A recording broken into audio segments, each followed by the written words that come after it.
Real Madrid প্রমাণ করলো অন্য দলগুলো যখন চ্যাম্পিয়ন্স লিগের ফাইনাল আসে খেলতে, তখন রিয়াল মাদ্রিদ মাঠে নামে জিততে সেই চিরন্তন যেই কথাটা আছে সেটা আবারও প্রমাণিত হলো। রিয়াল মাদ্রিদ ইউরোপের সেরা এবং সেখানে তারা হারিয়ে দিয়েছে ডর্টমুন্ডকে 2-0 গোলে। ওয়েমলির রাতটা রিয়াল মাদ্রিদের জয় হয়েছে সাদাদের। 15 বার টাইটেলটা তারা জিতেছে। গেল 2000 সালের পর থেকে যদি আপনি কাউন্ট করেন, 2000 সালের পর থেকেই তারা 8 বার জিতেছে। গেল 10 বছরে তারা 6 বার এই ট্রফিটা জিতেছে। এটাই বলে যে রিয়াল মাদ্রিদ এই ট্রফিটা জিততেই আসে এবং এটা রিয়াল মাদ্রিদের ট্রফি। 10 বারের মধ্যে 6 বার যখন আপনি জিতবেন এত বাঘা বাঘা ক্লাবের মধ্যে, তার মানে পার্সেন্টেজ যদি আপনি হিসাব করেন 50% বেশি তারা জিতছে। 60% ট্রফি গেল 10 বছরে তারা জিতেছে। এটাই বলে দেয় যে ডমিনেন্সটা আসলে কতটুকু।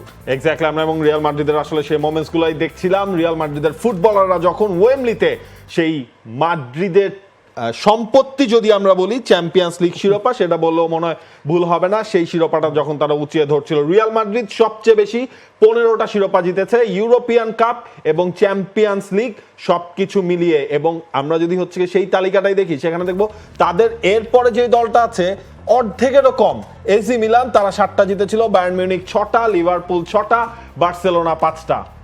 মানে বার্সেলোনার 3 গুণ, মিলানের ডাবলের বেশি, বায়ার্ন মিউনিখের 2.5 গুণ। এটাই কিন্তু আসলে বলে দেয় যে ডমিনেন্স কতটা। এবং রিয়াল মাদ্রিদ এই টুর্নামেন্টটা যে কোনো ম্যাচে, যে কোনো পরিস্থিতিতে যে তারা খাপ খাইয়ে নিতে পারে। অন্য যে কোনো দলই যখন চ্যাম্পিয়ন্স লিগ খেলতে আসে, সেটা যেই লেভেলের ম্যাচই হোক না কেন, ফাইনাল বলুন, কোয়ার্টার ফাইনাল, সেমিফাইনাল বলুন বা গ্রুপ পর্বের বলুন, রিয়াল মাদ্রিদ যে কোনো সময় কামব্যাক করতে পারে। গেল 3-4 বছর 5 বছর ধরে কিন্তু আমরা সেটাই দেখছি। যে কোনো সিচুয়েশানে, যে কোনো ইনজুরির সমস্যা নিয়ে, যে কোনো প্রবলেম নিয়ে তারা তাদের চেয়ে ডমিনেন্ট প্রতিপক্ষের বিপক্ষে আসলে ম্যাচটা বের করে নিয়েছে। সেটা ইনজুরি টাইমে গোল করে বলুন, একাধিক গোল করে বলুন, বা গেল ফাইনালের কথা যদি বলুন, ফার্স্ট হাফ পুরোটা ডমিনেট করেছে বরুসিয়া ডর্টমুন্ড। 2-3টা গোল তারা হজম করতে পারতো। সেখান থেকে নীল যখন শেষ হয়, সেকেন্ড হাফে শুরুর আগে কিন্তু সবাই বলছিল যে it's Real Madrid's game to lose, কারণ যেই সময় তারা খারাপ খেলেছে তখনও প্রতিপক্ষ দলটা এগিয়ে যেতে পারেনি। এক্স্যাক্টলি, এবং ওয়েমলিতে যেই ঘটনাটা ঘটেছিল, রিয়াল মাদ্রিদ তাদের শুরুর একাদশে সেমিফাইনাল থেকে 2টা পরিবর্তন নিয়ে মাঠে নেমেছিল। ডর্টমুন্ডের একাদশে কোনো চেঞ্জও ছিল না এবং শুরুতেই রিয়াল মাদ্রিদ আসলে ধাক্কাটা খাওয়ার একটা পরিক্রমায় তাদের হয়ে গিয়েছিল এবং সেই জায়গায় কারিম আদিয়ামি তিনি সবচেয়ে গোল্ডেন চান্সটা মিস করে গিয়েছিলেন এবং সেখানে কারিম আদিয়ামি তাকে আটকে দিয়েছিলেন দানি কারভাহাল। সেই দানি কারভাহালই শেষ পর্যন্ত গোল করলেন, রিয়াল মাদ্রিদের প্রথম গোলটা এনে দিলেন, যেটাও তাও 70 মিনিটের পর। এবং দেখুন টনি ক্রুজ তার সেই কর্নার কিকটা ছিল, যে কর্নার কিকটা আদায় করে দিয়েছিল ভিনিসিয়াস জুনিয়র বেশ দারুণভাবে। এরপর দানি কারভাহালের গোল, তখনই আসলে রিয়াল মাদ্রিদ ম্যাচটা নিজেদের হাতে নিয়ে নেয়। এই গোলের পর যদি আপনি খেয়াল করেন, এরপর কামাভিঙ্গার একটা শট, তার কাছে আসলে সুযোগ ছিল গোল বাড়িয়ে নেওয়ার, জুড বেলিংহাম তার কাছেও সুযোগ ছিল, তবে ফাইনাল ম্যাচ ভিনিসিয়াস জুনিয়র তিনি যদি গোল না করেন সেটা তো আসলে আর হয় না। এবং আমরা দেখেছি অফসাইডে ফুলক্রুগের একটা গোলও বাতিল হয়েছে।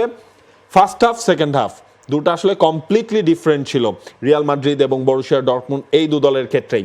এই ম্যাচে আপনি যদি সেটাই যদি দেখেন, ফার্স্ট হাফে যখন রিয়াল মাদ্রিদ মাঠে নামলো তখন শুরুতেই তারা কিন্তু একটু চাপে পড়ে গিয়েছিল, যখন একের পর এক অ্যাটাকটা আসলে হচ্ছিল। বরুসিয়া ডর্টমুন্ডকে ক্রেডিট দিতেই হবে, তারা যে স্ট্র্যাটেজি নেমেছে, তারা জানে রিয়াল মাদ্রিদ নিশ্চিতভাবেই নামে ভারে শক্তিশালী দল। ইতিহাস ঐতিহ্যের কথায় আমি নাই গেলাম, তাদের স্ট্র্যাটেজি সফল বাস্তবায়ন ফার্স্ট হাফে তারা করতে পেরেছে, তবে গোলটা তারা পায়নি।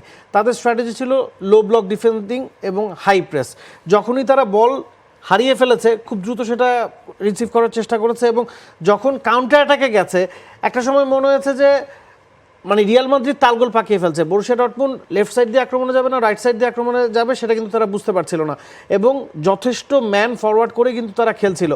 তখন যে 3টা সুযোগ তারা পেয়েছে, আদিয়ামি 2টা সুযোগ পেয়েছেন, ফুলক্রুগের একটা শট পোস্টে লেগে ফিরে এসেছে, সাবিৎজারের একটা মাটি কামড়ানো শট ছিল, ওখান থেকে যদি একটা গোলও বরুসিয়া ডর্টমুন্ড আদায় করে নিতে পারতো সেটা সেকেন্ড হাফে তাদেরকে নিশ্চিতভাবেই একটা আত্মবিশ্বাস দিত। এবং পুরো খেলাটা যখন আমরা দেখেছি তখনই আসলে সবাই মিলে যখন দেখছিলাম তখনই আসলে সবাই বলা বলি করছিল এই রিয়াল মাদ্রিদের সাথে আপনি এই খেলাটা ফার্স্ট হাফে খেলার পর যখন গোল করতে পারবেন না, এবং যেই পরিমাণ পরিশ্রম করে ডর্টমুন্ডের ফুটবলাররা খেলেছে 70 মিনিটের পরে গিয়ে ওই ধরনের স্ট্যামিনা ধরে রাখা সম্ভব না এবং সেই জিনিসটাই কিন্তু হয়েছে। 70 মিনিটের পরে গিয়ে তাদের স্ট্যামিনা নিশ্চিতভাবেই কমেছে এবং রিয়াল মাদ্রিদ ওই সময়টাই আসলে ইউটিলাইজ করেছে এবং সেই ইউটিলাইজটা করেই তারা শেষ পর্যন্ত আসলে চ্যাম্পিয়ন্স লিগের আরও একটা শিরোপা তারা জিতে নিয়েছে। For more updates, subscribe to our YouTube channel and click on the bell icon. Follow us on Facebook and Instagram. Download T Sports app to enjoy exciting games and highlights. Visit tsports.com.